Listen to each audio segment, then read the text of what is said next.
Hello, Nifty ফিফটির 3rd নভেম্বরের জন্য analysis করা যাক যে ইন্টারডে বেসিসে কি ট্রেড নেওয়া যেতে পারে।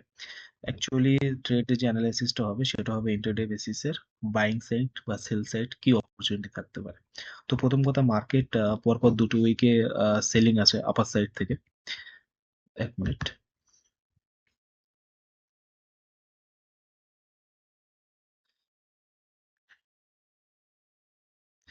মার্কেট এখানে সেলিং আছে 26,117 না এত কত ছিল, আর যেখানে পরপর দুটো উইকই সেলিং এ ক্লোজ করেছে। তো প্রথমত বাই সাইডের দিকে এন্ট্রি আপাতত নেওয়া যাবে না যতক্ষণ পর্যন্ত ক্লোজিং না হচ্ছে, মানে এটা 26,000 এর উপরে গেলে। আর যদি ইন্ট্রাডে বেসিসে নিতে হয় সেটা 15 মিনিট অ্যানালাইসিস করে দেখছি। তো ফার্স্ট টাইম এটা দেখতে হবে যে মার্কেট এই একটা যে রেঞ্জ ছিল 26,117 থেকে এটা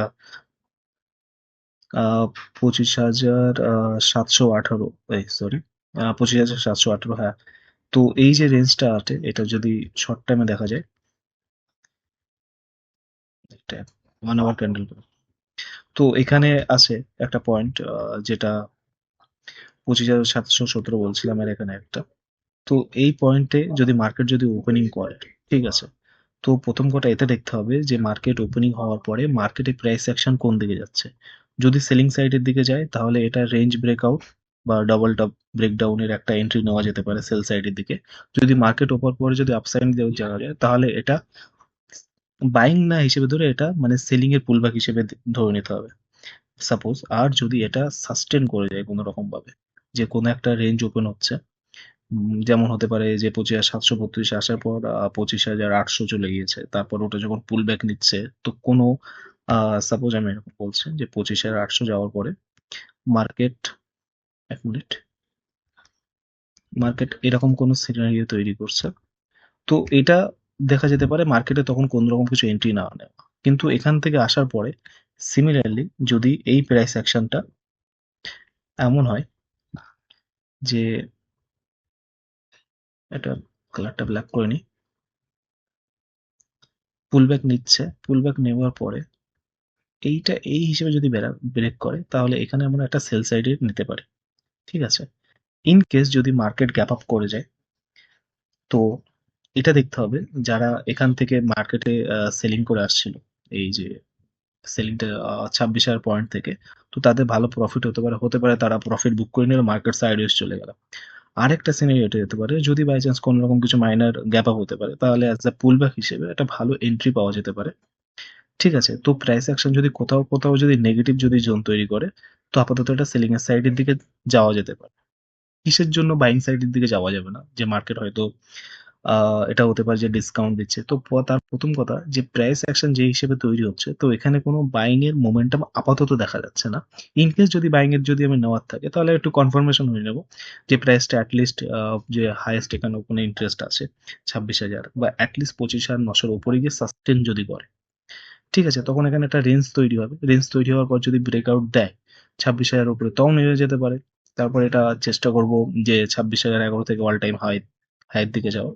বাট আপাতত বাই সাইডের জন্য যেতে গেলে একটা কনফার্মেশন অবশ্যই লাগবে। দ্বিতীয় কথা, সেল সাইডের দিকে টার্গেট কোন পয়েন্টগুলো নেওয়া যেতে পারে। তো সেল সাইডের টার্গেট এখানে হতে পারে, প্রথম কথা এখানে যে ডে ক্যান্ডেল হিসেবে দেখি যে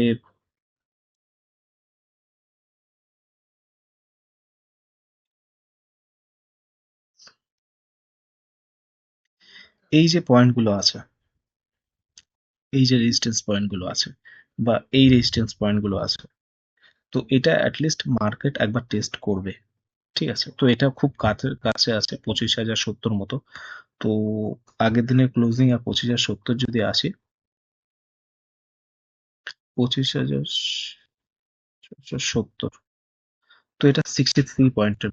তো আমার সবচেয়ে বেটার এটা মনে হয় ডাইরেক্ট ব্রেকডাউনে এন্ট্রি না নিয়ে, যদি সোমবারের দিন মার্কেট প্রাইস অ্যাকশন তৈরি করে এবং পুল ব্যাকের দিকে সেল সাইডে এন্ট্রি নেওয়াটা বেটার। কেমন আমি বলছি, মার্কেট 25,722 নিচে 600, 722, 680, 690 এরকম ট্রেড করছে। তো ডাইরেক্ট ব্রেকডাউন দিলে এই যে পয়েন্টটা আছে কোথাও হয়তো যারা এখান থেকে সেলিং করে এসেছিল তাদের হয়তো আরো প্রফিট বেশি বাড়তে পারে। তো সেই হিসেবে তারা যদি এখান থেকে আস্তে আস্তে পজিশন ছাড়ে, নতুন করে যদি বায়ার একটু একটু ইন্টারেস্ট দেখায়, তো হতে পারে এটা ব্রেকডাউনে মার্কেট বাই হয়ে যাচ্ছে, বাট উপর সাইড থেকে পুল ব্যাক আসছে। সিনারিওটা এরকম, আমি একটু দেখাই চার্টে। মার্কেট এরকম ওপেন করেছিল, দেওয়ার পরে মার্কেট ব্রেকডাউন মারছে, কিন্তু ব্রেকডাউন মারার সাথে সাথে মার্কেট আবার উপরে উঠে যাচ্ছে। তো আমি বলবো এই উপরে উঠছে, এখান থেকে যদি কোনো রকম কিছু যদি প্রাইস নেগেটিভ প্রাইস অ্যাকশন তৈরি করে, তো এখানে এন্ট্রি নিয়ে অ্যাটলিস্ট নিচের দিকে টার্গেট সেট করাটা দরকার। এবার টার্গেট কটা সেট হবে আমি এটা বলছি। যদি 25,000 680-র নিচে, এখানে 25,780 বা 680-র নিচে থাকে, তো অ্যাটলিস্ট 50 পয়েন্ট পর্যন্ত, 680 থেকে 620 এতটা দূর যাওয়া যেতে পারে অ্যাজ এ শর্ট টার্ম হিসেবে।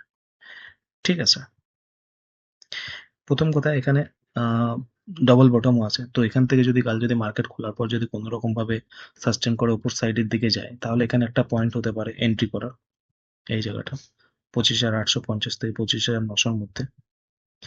ঠিক আছে, আর যদি এখান থেকে ব্রেকডাউন শুরু করতে পারে, তো প্রাইস অ্যাকশন থেকে যদি মার্কেট দিনের ভেতরে কোথাও পুল ব্যাক নেয়, এখান থেকে মার্কেট আসছিল প্রথমে, আসছিল, ফের যদি কোথাও পুল ব্যাক নেয়, তো এখানেও একটা এন্ট্রি বানানো যেতে পারে, দিয়ে সেটাকে আবার এখানে কন্টিনিউ করা যেতে পারে। এই হিসেবে ট্রেড গুলো কালকে করা যেতে পারে। আর যদি ওভারঅল যদি মার্কেটের ডেটা হিসেবে দেখা যায়, তো এখানে একটা জিনিস দেখতে হবে যে এফআই, এক মিনিট, এফআইডিআই ডেটা, ফিউচার আর অপশন, এফআইডিআই এরা আস্তে আস্তে ফিউচারের ডিআইরা নেগেটিভ পজিশন তৈরি করছে, এবং এখানে এরা খুব পরিমাণে পুটও বাই করে রেখেছে। সিমিলারলি এফআই যা করে ডিআই তা উল্টো করে, তো এটা অ্যাকচুয়াল হবে না। তো দুটো আমি যদি সাইডে যদি যাই, তো এখানে দেখতে পারবে যে যারা প্রো আছে তারাও নেগেটিভ পজিশন একটু কমানো আছে, বাট এখানেও পুট সাইডে, এখানেও পুট সাইডের অনেক বাই করা আছে, পুট বাই করা আছে, আর ক্লায়েন্ট মানে রিটেল একদম অপোজিট। তো এই হিসেবে বলা যেতে পারে যে মার্কেটের কালকের আপসাইড অ্যাজ আ পুলব্যাক হিসেবে বেটার পয়েন্টের জন্য সেল করা দরকার। যদি নিচে থেকে যদি ট্রেড করে, তো ব্রেকডাউনে যদি ইমিডিয়েট ওপরে যায়, তো পুলব্যাক থেকে সেলিং করা।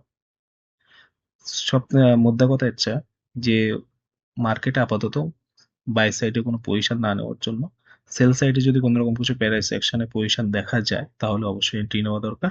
আর এটা অ্যাটলিস্ট 25,500 মতো টেস্ট করতেই পারে, তো বেটার হয় যে 25,600-র মতো কালকে শর্ট এন্ট্রি, মানে শর্ট প্রফিট নেওয়ার জন্য। ব্যাস এত।